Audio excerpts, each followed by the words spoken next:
Hey everybody, number 127 in the Criterion collection is Gertrud, or, I mean, it's spelled more like Gertrud, but it's Gertrude.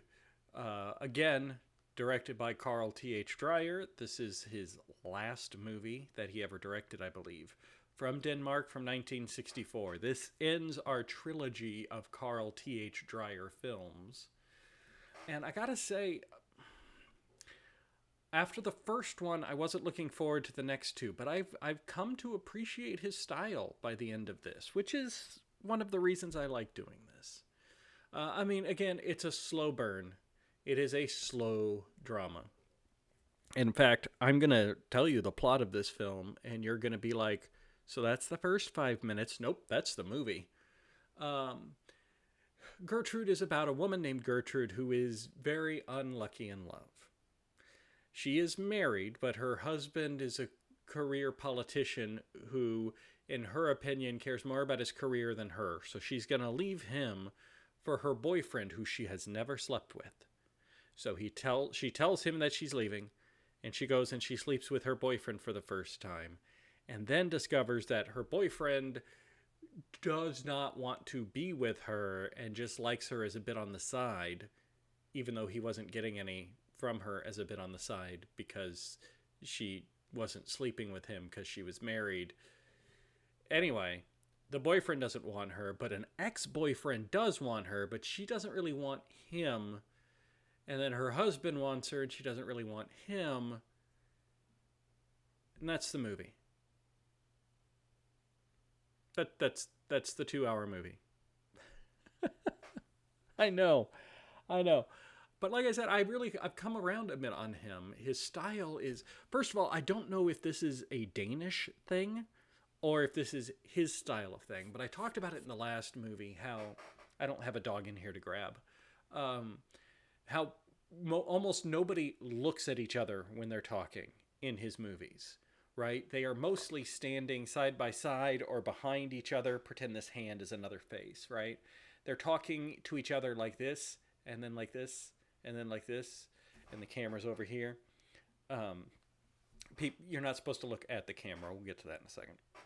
Or, they'll be up or positioned some way, but it's never this, which is what we're very used to, right? Is this, and then you shoot my face, and then you shoot that face, and then never done. And I don't know if that's Danish or if that's him, but I'm really impressed with how long the takes are that he does. The shots are very long. What do I mean by that? So typically in television and film, I'm about to teach you how to break your brain and not enjoy media anymore. So what I'm about to tell you, use this power lightly. Television and film frequently cut a lot. I mean, they cut frequently. They cut fast. When you're watching a movie or a TV show, movies especially though, watch for the cuts. Now, they try to make cuts invisible. They try to make it so you don't really notice cuts. But when you start looking for them, when you start watching for them, you'll see they are constant. What is a cut? A cut is anytime the camera changes angles without actually moving to a new angle, right? So, like I was talking about when you're talking, I got little figurines here. This will work. I got these guys, right? So they're going to have a conversation right here. Now, typically, you're going to have you're going to do this conversation in multiple camera shots. You're going to have one shot that's right here over his shoulder, so you kind of see his ear and his shoulder, and you see her face. And that's going to be a shot from when she's talking. Then when he responds, you're going to flip over to this other side, and you're going to have this camera showing her ear, her shoulder, and his face as he's talking. You'll also cut to a shot from, well, like this, where we see the two of them talking to each other, face to face. And you'll cut between those three, and maybe you'll do a long shot. Maybe somebody else is watching them talk, and you'll see it from their point of view, right? While they're having this conversation, you're going to cycle through all of these different camera shots. And 90% of the time, you're not going to actually like move the camera. It's just going to be here, then it's going to cut to here, right? I'm going to put my little figures away now. And if you start watching for those cuts, you'll notice they come fast. I mean, at least one a minute. It is uncommon in a movie for the camera to stay in a shot for too long because we don't want audiences to get bored. He takes really long shots. Now, long shots are hard because A, the actors have to memorize and perform more, better. Here's a good example. One of the things we loved about Daredevil, like the initial Netflix show, was the hallway fight, right? And part of that is because it was a very long shot, right? In fact, the Daredevil show did that a lot with their action sequences. It's kind of showing off, right? Like, we're going to have him go up all these stairs and fight everybody on every floor, and we're not going to cut. Which means all of the actors, all of the extras have to memorize and perform their choreography exactly for the entire length of that scene until a cut happens. And since it's a movie or a TV show, they're going to do it 5, 8, 12 times. Longer shots are harder on the actors, and they're harder on everybody because you have to get them right, and you have to keep doing them until you get the whole shot right. When you're doing a conversation like I did earlier with the two figures, I'm not grabbing them again. If you flub up one line, not a big deal. Mainly because you're also shooting both people. So like if they flub up a line, don't worry, keep going. We'll grab it the next time around when the camera's pointed at your face. We'll get you doing the line correctly. When you're doing these longer shots, you have to do everything correct the whole time. And it's very impressive the number of one shots or long shots that he does. Now you can also see a film like Birdman. Birdman pretends to be a movie that is one continuous shot. It's not, right? Because frequently if you're watching it, the camera will settle on a patch of darkness or an empty hallway for a few seconds and then move. That's a hidden cut. That's secretly a hidden cut. Because if you have your camera on a scene where nothing is moving, then it's very easy to cut the camera and start the camera up again, and it will look like the camera never stopped, provided the lighting doesn't change and the scene doesn't change. So I'm kind of weaving all over the place here. I'm fascinated. Long shots are hard, and that's all he does. Also, I do love the camera movement in this, because instead of doing rapid cuts, the cameraman actually like goes into a scene and turns. It's these motions that I told you don't normally happen. He does, which gives it more of a lived-in space. This film, a lot more than the previous film. The previous film felt like he was shooting a play. This is a movie. And the camera just kind of goes in and we can explore the space with it. It's really cool. So I really love the cinematography in this film.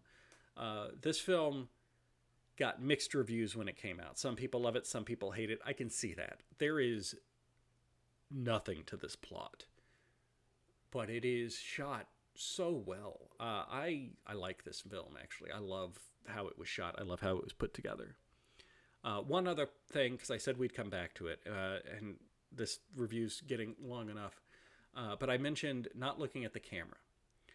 That is a standard rule. Of course, rules can be broken. There are exceptions, and I'm sure you can find exceptions. But generally speaking, the rule is nobody, no extra, no actor, nobody should look directly into the camera, because it breaks the fourth wall. Now, we've talked about the fourth wall before. The fourth wall is the invisible wall between us and the action. If they're standing, I mean, you can easily picture it, right? Any sitcom you've ever seen, Friends, for example, like you can see walls around the actors, except for the one that we're seeing through. That's the fourth wall.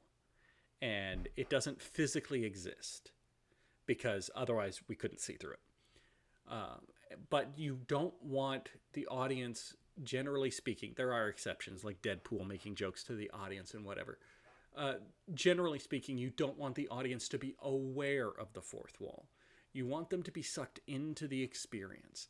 And if the actor looks directly at the camera, that's making eye contact with you, it breaks the realism of the movie, because suddenly, oh, he's looking at me.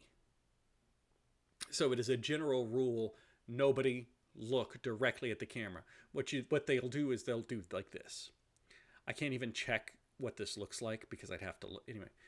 But they look around the camera. They look near the camera, which is significantly different from doing this. So that's just a rule of filmmaking. And with all rules of filmmaking, you can break it if you've got a reason. You need a reason. You should have a reason to break it. And it's not perfect. I mean, sometimes if you're watching extras in like a large group scene, you might catch somebody looking at the camera. It's hard not to, as an extra especially, because often extras are wannabe actors, right? They're not trained actors yet. So they're kind of getting into the industry and they're learning. And it's hard to go about just doing mindless, oh, I have to pretend I'm sweeping.